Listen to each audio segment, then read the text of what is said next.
casa doveva essere acquistata dal comune, poi il comune non ce l'ha fatta e l'ho comprata io nel 2019. Siccome era già ammobiliata con una parte dei mobili di Sciascia rimasti qui fin dagli anni 50, che erano gli anni 40 e gli anni 50, infatti ci troviamo per esempio qua davanti alla libreria, che era la libreria di Sciascia. Avendo io molte pubblicazioni che riguardavano Sciascia, di Sciascia, su Sciascia, allora ho pensato di aprirla anche al pubblico.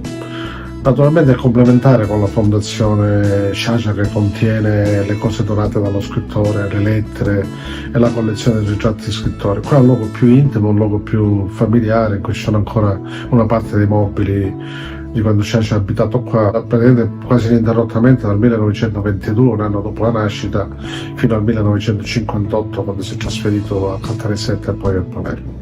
Di fatto è anche un luogo di studio, perché ci sono tante pubblicazioni, diciamo, selezionate in maniera proprio organica, per cui già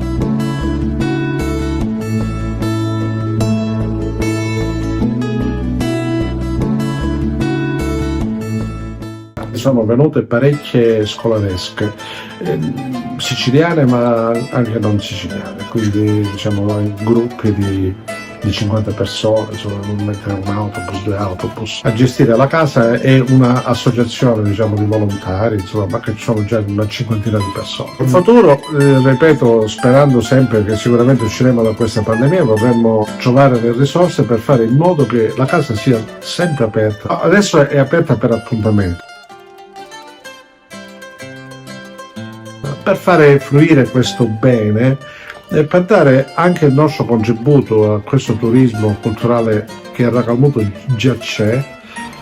Qui vengono molti gruppi a visitare la Fondazione Sciascia, a visitare il teatro, a visitare il castello, e quindi anche questo luogo, diciamo, si aggiunge alle altre iniziative che già sono presenti nel nostro territorio. Sciascia sicuramente le sue idee continuano a vivere, idee molto spesso, a volte anche discutibili, i libri che ha scritto, e comunque per Racalmuto è un fatto identitario, perché è ovvio che una piccola comunità è un motivo anche identitario. Per esempio, noi abbiamo ricevuto una donazione che ci è servita in parte per ristrutturare quell'immobile da parte degli emigrati in Canada, perché anche all'estero ovviamente, diciamo, la fama di Sciascia, la conoscenza di Sciascia è un fattore, diciamo, che contribuisce a dare un'identità a questa nostra comunità.